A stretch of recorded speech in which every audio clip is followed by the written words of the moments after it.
Friends English सीखने सिखाने की इस महफिल में आपका फिर से स्वागत है। फ्रेंड्स, आज के इस वीडियो में आप सीखेंगे कुछ ऐसे सेंटेंसेस को इंग्लिश में बोलना, जैसे मुझे लग ही रहा था कि ऐसा होगा, मुझे लग ही रहा था कि तुम आज आओगे, मुझे लग ही रहा था कि वो मना करेगा, मुझे लग ही रहा था कि मोहन झूठ बोलेगा। तो कुछ ऐसे सेंटेंसेस जिनमें आप अक्सर बोलते हैं मुझे लग ही रहा था, मुझे लग ही रहा था। तो इसे आप इंग्लिश में ट्रांसलेशन करते समय आप इसे बोलेंगे I had a feeling, I had a feeling. इसका ट्रांसलेशन होगा आई हैड ए फीलिंग। और अगर आपको बोलना है ऐसे कंप्लीट सेंटेंस को ट्रांसलेट करके, तो इसके लिए आप एक छोटे से स्ट्रक्चर का प्रयोग करेंगे। वो स्ट्रक्चर कुछ इस प्रकार से होगा, I had a feeling, I had a feeling, और इसके बाद आप कंजक्शन वर्ड दैट का प्रयोग करेंगे। और यदि आप कंजक्शन वर्ड दैट का प्रयोग नहीं करते हैं तो इसकी जगह आप कोमा का प्रयोग करेंगे। Both are correct. और इसके बाद आप बोलेंगे वो कंप्लीट सेंटेंस, उसके बाद आप बोलेंगे वो कंप्लीट सेंटेंस जो आपको बोलना है। अब जब बात आती है सेंटेंस बोलने की, तो यहां आपको विशेष ध्यान रखना है कि उस सेंटेंस में आपको सबसे पहले सब्जेक्ट जो भी आपको बोलना है, उस सब्जेक्ट के तुरंत बाद आपको वुड का प्रयोग करना है। वुड के बाद आपको वर्ब की फर्स्ट फॉर्म बोलनी है, और उसके बाद ऑब्जेक्ट के तौर पर अदर वर्ड्स का प्रयोग करना है। इस बात का आप खासकर ध्यान रखेंगे। तो चलिए ऐसे सेंटेंसेस को हम इंग्लिश में ट्रांसलेट करके देखते हैं। मुझे लग ही रहा था कि ऐसा होगा, मुझे लग ही रहा था कि ऐसा होगा। तो इसका मतलब है कि आप पास्ट में किसी कार्य के होने की पॉसिबिलिटी की बात कर रहे हैं। मतलब पास्ट में कोई काम जो होने की संभावना आप जता रहे हैं, ऐसी फीलिंग आपको आ रही है, तो इसके लिए आप कह देते हैं आई हैड ए फीलिंग, एंड मुझे लग ही रहा था।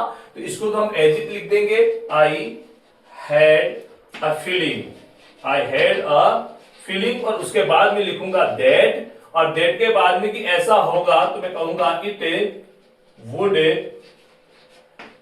Happen, it would happen. तो इसका ट्रांसलेशन हुआ कि आई had a feeling that it would happen, कि ऐसा होगा। नेक्स्ट सेंटेंस है मुझे लग ही रहा था कि तुम आ जाओगे। तो इसके लिए हम ट्रांसलेट करेंगे I had a feeling that, और इसके बाद आप लिखोगे सब्जेक्ट यू, और वही तरीका कि you would come today, you would come today. तो सेंटेंस हो गया आई had a feeling that you would come today. मुझे लग ही रहा था कि वो मना करेगा। तो यहां पर नेगेटिव संभावना आपको लग रही है, पॉसिबिलिटी लग रही है, तो इसके लिए कहेंगे आप I had a feeling, I had a feeling that he would deny, he would deny, यानी वो मना करेगा। तो मुझे लग ही रहा था कि वो मना करेगा, कि I had a feeling that he would deny।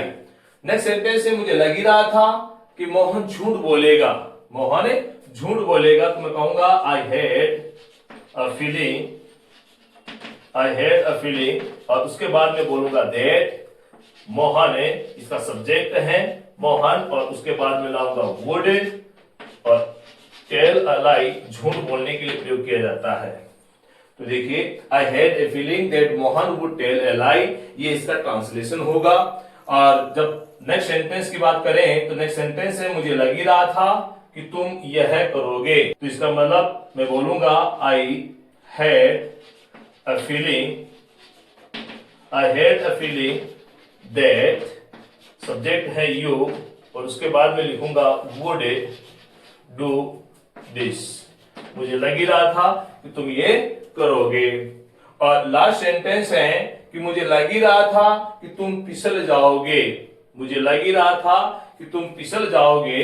ये सेंटेंस आपके ट्रांसलेशन के लिए है कि इसका ट्रांसलेशन कैसे किया जाता है। आई होप ये वीडियो आपको अच्छे से समझ में आया होगा, साथ ही ये स्ट्रक्चर भी आपको अच्छे से समझ में आया होगा कि पास्ट का ऐसा कोई कार्य जिसको आप करने की या होने की संभावना जता रहे हो, वहां आप बोलते हैं कि मुझे लग ही रहा था, और उसके लिए आप बोलेंगे आई had a feeling, I had a feeling, और उसके बाद वो कंप्लीट सेंटेंस। और सेंटेंस में जब आप बोलेंगे तो वहां पर आप वुड वर्ब का प्रयोग जरूर करेंगे।